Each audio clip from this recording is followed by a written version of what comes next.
Okay, right. Moving on, because we've got to get you out of here. We were talking about step-asides and Jack Catchell and what have you. Let's move on and talk about the heavyweight division. I can't remember where we were with it all the last time we spoke, but AJ Fury's not happening. We are going to get a rerun of this fight. Wilder versus Fury 3. Thoughts? I used to, well, when they said about that they got a third fight, I said, well, there's no worth in the third fight, because the first fight I thought he won, but it was a draw. The second fight he won conclusively, so you can only really pick one winner. Now I sort of think it's an interesting fight now, because Fury's been out for a while, and Wilder, with that power, he's always in the fight. So it's a good fight.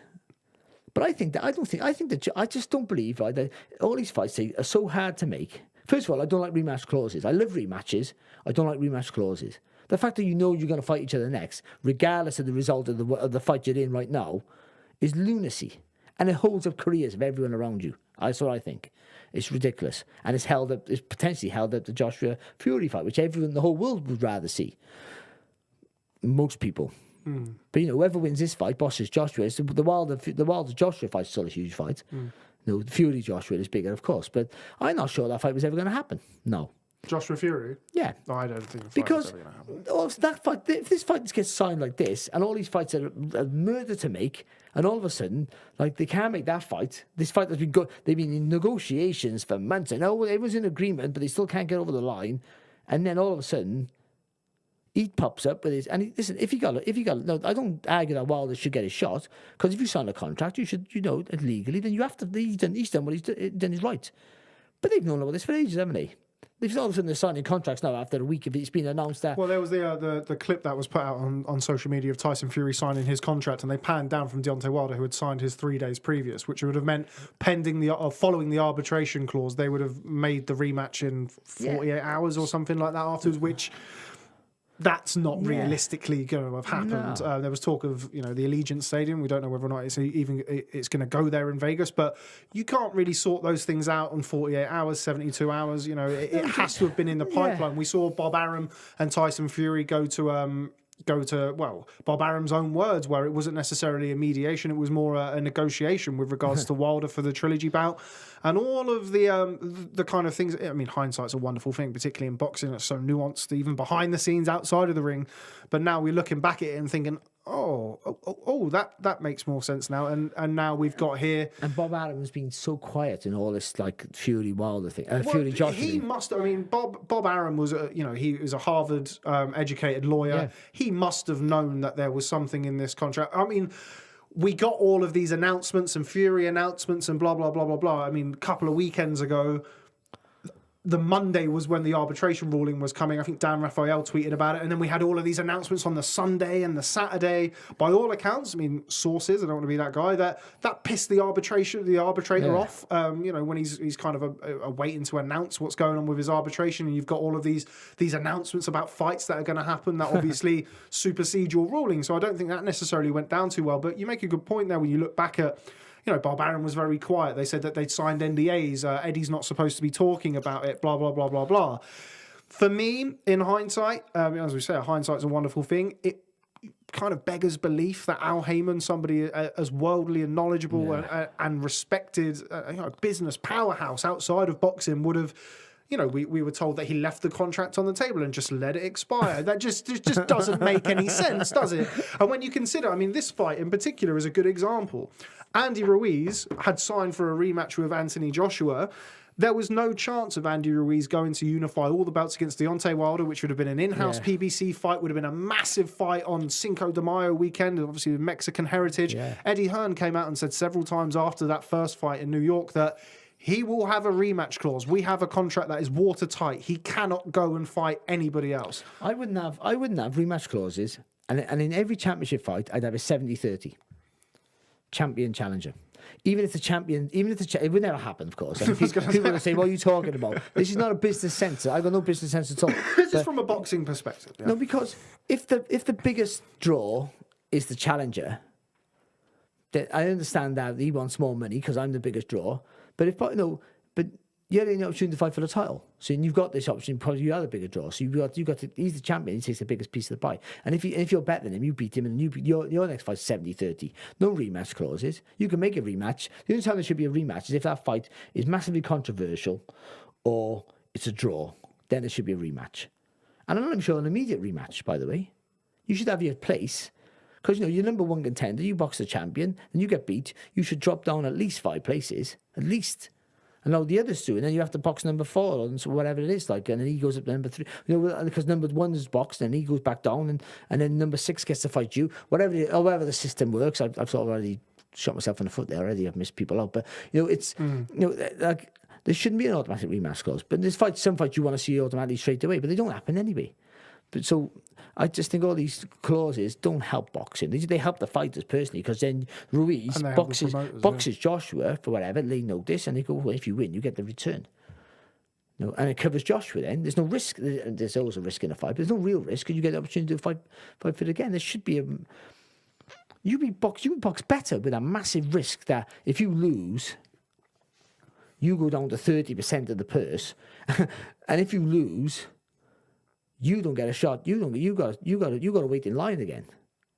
Now, where's the fear factor? Except for getting punched in the face, I understand that. I box brothers, so I know what the fear factor of a fight is. The fear factor. I never had rematch clauses because I won a big enough name, so I know if I lose, I'm gone. I mean, I don't mean I go down the rankings and have to start again. If I lose, I'm disappeared. Like I gotta go box almost area level before I get back to world title level again. No, it's not even. No, that's what it's like almost for people who are not marketable. So the fear factor of how important it is to win that fight. So you go with that extra edge, and if you're good, then you need that extra edge. So if you've got that comfort zone thinking, I gotta beat him, but knowing that if I don't beat him, I can fight him again and make it right in 6 months' time. What's that all about? We have fixtures. Have a fixture. Turn the football. Have fixture list, though, should we? Might as well have a Premier League boxing and a fixture list. Don't give them any ideas, Barry. It's a good idea, actually. It's a good idea in principle, but once everybody got their claws into it, I'm pretty sure it would be European Super League style, wouldn't it? It would be okay. Well, these 6 fighters can't actually get relegated or lose. When you start with this COVID, they should have had subs. Yeah. In place ready. Yeah. And tell the public if somebody gets COVID, this is the fight that will happen. Well, I mean, they've had that. I mean, they've not always announced it, but they've had that. Yeah. I know that obviously it came out. I'm glad they took my idea on board before I had it. I know it came out in Fight Week, but I know that John Ryder and Carlos Gongora were kind of drafted in as potential stand-ins for Canelo or Billy Joe Saunders for that fight. They weren't. That's bollocks. Because that was never real. That was just another publicity thing to. I have to disagree with you there, mate. I knew about that a few weeks before it happened. Just like Chizona's mum with falling out saving the day. No, that was bollocks. But anyway, we'll move on. Was it though? Well, so was that the other one? Yes. Because Canelo never said a word about it. We can talk about it when the cameras have stopped. But yes, that was bollocks. Moving back to the heavyweight division, kind of last one on that. I mean, we've spoken so fucking much about the negotiations. It's a laborious thing, but it is still very much part of the sport. In hindsight, you think Al Heyman and Bob Arum probably knew slightly more than they were letting on to Uncle Eddie? I think they all know. I think they all know. Why do Eddie care? Because Eddie just promote. I think it's just. I mean, it's great promotion for Wilder Fury 3, that's for sure. But also you and also it's good promotion for what's his name? The other fella, Joshua. I'm joking. For Joshua and Usyk, what's his name? No, for Joshua and Usyk. You think Joshua Usyk will happen? Who knows? No, but they'll talk about it and then they have a replacement probably. But either way, what I'm saying, I don't know. I don't really get involved with that. I don't care. I just want to see the fights. I don't care how much he's getting. If you're getting 100 million, brilliant. If you're getting £200,000, we're as boxing fans, and we shouldn't care what they get. We all want boxers with loads of money, fighters with loads of money, and retire with their health and wealth, and all be happy. Yeah. We want that, of course. But we don't care about football players. We don't care that the goalkeeper gets less than the striker. We don't go, the poor goalkeeper. He should let that goal in. He's not getting enough. It's not right. This is not right. Equal pay for every position. Who cares what they get? I don't care. That's their business. Good luck to them. But if they not, they don't have to do it. So we just worry about the fights. We don't. You can't blame Wilder because that's his money. You can't blame Fury for taking his fight. Can't blame Joshua for doing that because there's the big money there. Why do we give a shit about that? We're not giving us any of it, are they? That's their business. I understand they're doing it for themselves, but for the sport, we just want to see the good fights. And so, but I think But the thing is, Eddie Hearn constantly talking about these two all the time just keeps him in your eye. And they're thick-skinned, these promoters. They don't care about the criticism because they're also they come with a big nugget and they've saved the day. So the more criticism they get, and when they do show a big fight, they get more praise. Rather than otherwise, you show great fights all the time, that becomes the norm. And they don't get no praise. That's your job, mate. What do you make of Anthony Joshua versus Oleksandr Usyk, if indeed that does happen? Obviously, he's the WBO mandatory. Yeah. He's stepped aside already for the Ruiz rematch, and the Kubrat-Pulev fight helps Usyk. Because he gets a chance to build into the weight. Because you see the other fighters like Hay and they've had to put on bulk to get up there while keeping that agility. And that's important for Usyk. He's a nightmare for Joshua, but size is a problem. Now, he never had trouble with Chisora, Usyk. I don't know where people go. There's a massive, revisionist going on there. He had no trouble at all with him, but he couldn't put a dent in him. But then no good big heavyweights put a dent in Chisora. No, Hay knocked him out. So he didn't put a dent in him at all until he knocked him out.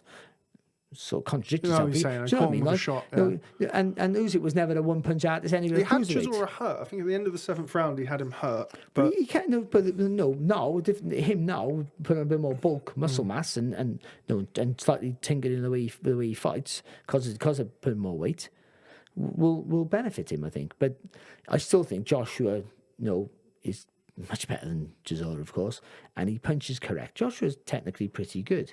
He's not a great boxer, but he's technically quite neat. He keeps his shape and he punches down the line. So, I think that will be a bit of a problem with the size. If he can impose his size on Usyk, I would fancy Joshua to stop him, actually, to be honest. But though, I wouldn't be shocked if Usyk just danced around him. But Usyk's not a Lomachenko. People think he's a Lomachenko. No. He's not. He can't be that because he's too big to be like that. He catches a lot of shots as well, Usyk. He's a blocker. He is. That's so good he is. And I always worried, I said this before, actually, where you said, can he do that at a bigger weight? Because those shots, blocking him, even if they don't break up with his guard, they push him physically back. And he struggled. If he did struggle against Chisora, it was that, maybe, at best. But, yeah, it's a risky fight. Everything's a risky fight. With these heavyweights, everything's a risky fight. This is a risky fight for Fury. Fury could walk right through him again, but if he gets caught. With the inactivity, with regards to Wilder Fury 3, do you think that favours Wilder more than it does Fury? I mean, Fury's. I made this point on Twitter. Fury's more of a rhythm fighter than Deontay Wilder. Deontay Wilder's that big concussive one punch power with the right hand. I do. That's why. Even though I thought Wilder was going to beat Fury in the first fight, because Fury's a much better boxer all round. Of course he is. But the only reason I thought he'd win that was because Fury had no real fights building up to that fight. So this was a massive step up in power levels and everything else. I just thought it's a step too far too soon. He could have to beat Wilder, but not right now. And he proved you wrong. He got a draw, but everyone thought he won really. But he hasn't been active. He hasn't been boxing easy fights. He had no fights. And I think that's a worry for a boxer, because he's a natural boxer. He needs to be around. He might be in the gym all the time, but it's not quite the same.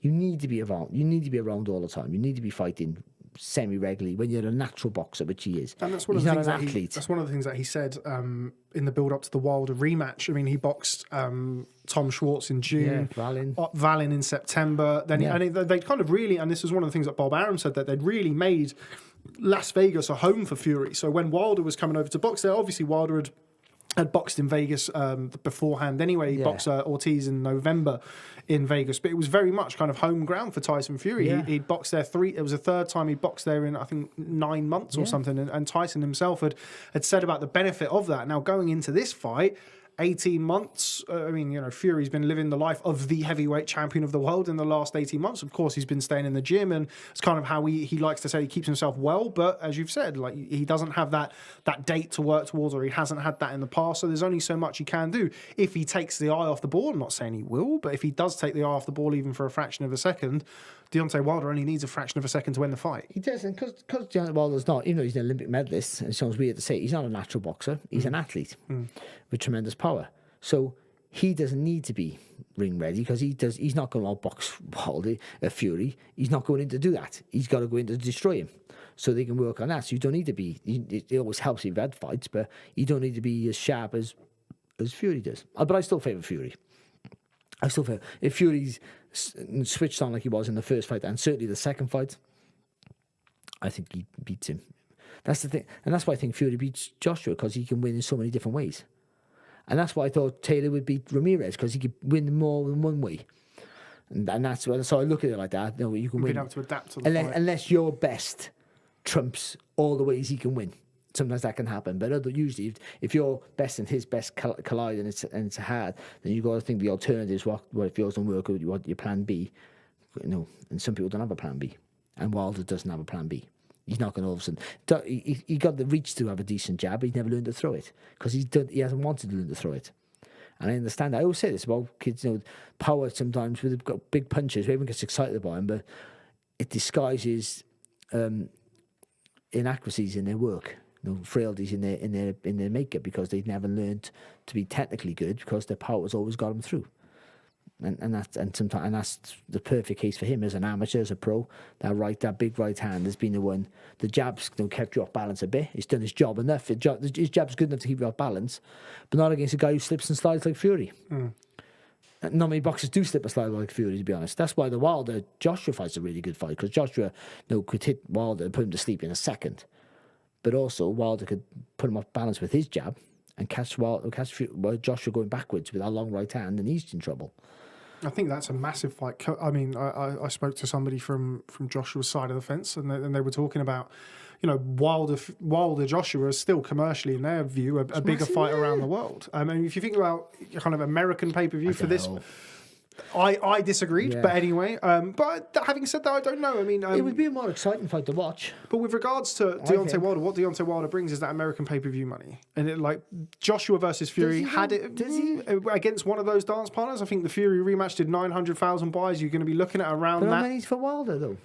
I might be wrong. I hope he is a big star. I think, you know, in many ways he might deserve it. Joshua Fury being on in Saudi Arabia and the start time would have made it in the afternoon in America. So I mean, you're looking at on the West Coast, that being at 2:00 in the afternoon, 3:00 in the afternoon. If you're ESPN and you're invested in Tyson Fury, the ESPN pay-per-view, how much is that going to sell in the afternoon compared to a prime time slot against a Deontay Wilder or obviously Deontay Wilder with Fox, a Fox pay-per-view with Deontay Wilder and Anthony Joshua, you know? Well, you're mixing, you know, but to counter that argument, if you put Wilder and Joshua at 2:00 in the afternoon, it'd be exactly the same scenario, wouldn't it? Yeah. But I mean, just the fighters on their own right. I know he's American, so you think he would have the big backing, but the characters of Joshua, Fury's a character, and Joshua is almost, I don't know if he's still seen that way, as the darling of heavyweight boxing. You know, the inspiration for kids. He was seen, that's what he's seen that way. That might have changed now, I don't quite know. But you know, Joshua, Fury's the big story. No, it's hard to see. Joshua might be still the more commercial out of everyone, to be honest, because he looks the part and he says the right things. Some of the brand deals that he's got, that's unbelievable, isn't it? Yeah. But for selling a fight, you can't get no better than that lunatic. You can't, can you? Because he's just unpredictable. No, but he knows what to sell. He knows what to sell himself. He really does. He's fantastic. But either way, we're not having that fight now. We might never see that fight. That's the thing. I think we'll still see it. I do think we'll still see it. I'm not sure. Everyone wants to build up, Fissy. We build up. But you've got to be careful. It's like trying to find the perfect punch. And then before you know it, then you're in round 11, you're 10.5 rounds behind. You know what I mean? That's what it's like. You look for that perfect fight. We had to slip up with Ruiz. Because that meant to be two undefeated British heavyweights going the biggest fight there's ever been in British boxing and maybe world boxing. No, not the biggest fight in world boxing. One of the biggest in this century. And... two undefeated heavyweights at their peak fighting each other. We were supposed to get that with Wilder and Joshua before the first. Yeah, exactly. So and then one gets beaten and the other one gets beat. No, one hasn't got beat. Everyone's painting a different narrative now. It's still two great fighters. The one's come back and won his rightful place again. He's back in the better than ever. But this guy's undefeated after all that depression and all the things he's gone through. He's lost 50 stone in weight and all the rest of it. So all great. There's all great narratives, but they have to but you can only keep doing that. They got to be careful they don't get to an age now where they both of them are rubbish. Not going to happen, but or they pass them by. What if Wilder smashes Fury? Then we get a fourth. What if Usyk stands Joshua on his head and Wilder stops him? Fury 4? Well, what we might do with Wilder Usyk for all the belts. You just don't know, do you? That's what I mean. It's ridiculous. You just don't know what's going on. Just again, like the same with, to go back to Josh, to take the fight while it's there. Take the fight while it's there, and they haven't done it. I understand. I sort of understand as well because that fight, there's so much money involved in that fight. It's such a big fight that you want to maximise everything. Forget about the Saudis going, we'll give you 10 billion quid. you're still going to go, that's a brilliant, £10 billion. Brilliant. I make this point, but you can still, if you wait time, you can get people in on the gate. You can get exactly. exactly. They're still going to go, but we're still. You're leaving 50 million on the table still. Yeah, no, we're still, and that's where they look at it. They go, yeah, well, we'll cover that 50 million. You go, you cover that 50 million, but we can still get. But there's still 50 million there, though. Yeah, but we give you, but we give you 50 million to cover that. Oh, thanks. Yeah, but and understandable it's there. true, yeah. Or the fighters go, all right, no problem, no problem. All right, everyone takes a hit, except for us. No, you got to take a hit. Well, I'm not taking a hit. I'm getting in the ring, mate. And all it takes is one person or one contract in this instance to come out in the wrong way, and then poof. But there what goes you your find fight. with boxing, especially heavyweight boxing, is you just get what you're given. That's the truth of it. You just get what you're given. It's such a financial. Listen, the heavy division got to flourish for the rest of boxing to be viable, financially viable, and commercially viable. That's the truth. And as good as the fighter Taylor is, Josh Taylor's not going to take boxing and make it a mainstream sport. Yeah. He's just not going to do that. As good as he is, unfortunately. But these guys can for the rest of the sport. So you have to just get what you're given. And if these people who are running the sport, if they're not just totally selfish for themselves, I think they're trying to build something, then you have to just go with it. Trust these people. You can trust You can trust them. But either way, this is the fight. This is the fight that's happening. Yeah. Is this the fight that's happening now? What, Wilder Fury 3? We don't know, do we? Well, yeah, we do. The WBO sent a show of whatever the hell it was. To, if an organization's sending us a letter, then you have to believe it. Fury signed the contract, which also had Deontay Wilder's name. And I know we heard about 15 signed a piece of paper that looked like a contract. Well, we've seen 15 million different contracts that he supposedly signed to fight Anthony Joshua. But anyway, we'll push that to one side because we have to get on. Before we leave the heavyweights alone, 2 predictions. Wilder Fury 3, how does it go? Fury points this time. Fury points this time. Yeah. Okay, interesting. And Anthony Joshua versus Oleksandr Usyk, if it happens. Joshua, late stoppage. Okay, interesting. I don't think we see Joshua versus Usyk, no, but we'll come on to that. I hope not, because I think I might be wrong with that.